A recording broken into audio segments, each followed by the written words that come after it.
മന്ത്രിയായി ചുമതലയേറ്റതിന് ശേഷം ആദ്യമായിട്ടാണ് ശിവഗിരിയിലെത്തുന്നത്.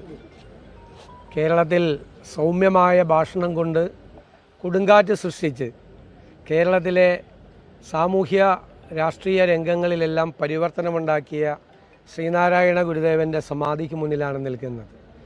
എല്ലാവരും സൗഹാർദ്ദത്തോടെ ഒരുമിച്ച് ജീവിക്കുന്ന, സോദരരെ പോലെ ഒരുമിച്ച് വാഴുന്ന ഒരു മാതൃകാസ്ഥാനമാക്കി നമ്മുടെ കേരളത്തെ മാറ്റാൻ ഗുരുവിൻ്റെ ആദർശങ്ങൾ, ഗുരുവിൻ്റെ ദർശനങ്ങൾ തീർച്ചയായും നമ്മളെ എല്ലാവരെയും സഹായിക്കും.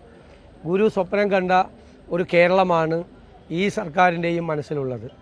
ജാതിമത ചിന്തകൾക്ക് അതീതമായി മതസൗഹാർദ്ദത്തോടെ എല്ലാവരും ഒരുമിച്ച് നിൽക്കുന്ന ഒരു കേരളത്തിന് വേണ്ടി പ്രവർത്തിക്കുമെന്നുള്ള പ്രതിജ്ഞയാണ് ഗുരു സമാധിയിൽ വെച്ച് ഞാനിവിടെ പുതുക്കുന്നത്. രണ്ടാമതൊരു കാര്യം, ശിവഗിരി എന്ന് പറയുന്നത് ഗുരുദേവൻ്റെ സാമീപ്യം കൊണ്ടും സാന്നിധ്യം കൊണ്ടും പവിത്രമായി മാറിയ ഒരു സ്ഥലമാണ്. കേരളത്തിലെ ഏറ്റവും പ്രശസ്തമായ ഒരു തീർത്ഥാടന കേന്ദ്രമാണ്.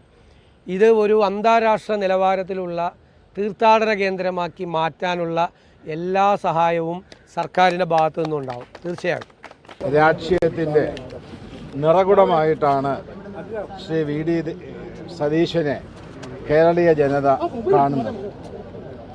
അദ്ദേഹത്തിലൂടെ ഒരു വലിയ സദ്ഭരണം ഇവിടെ ഉണ്ടായി നമ്മുടെ രാജ്യത്തിന് സമഗ്രമായ പുരോഗതി കൈവരിക്കുവാൻ സാധിക്കുമെന്നുള്ള വിശ്വാസമാണ് നമ്മുടെ ജനതയ്ക്കുള്ളത്.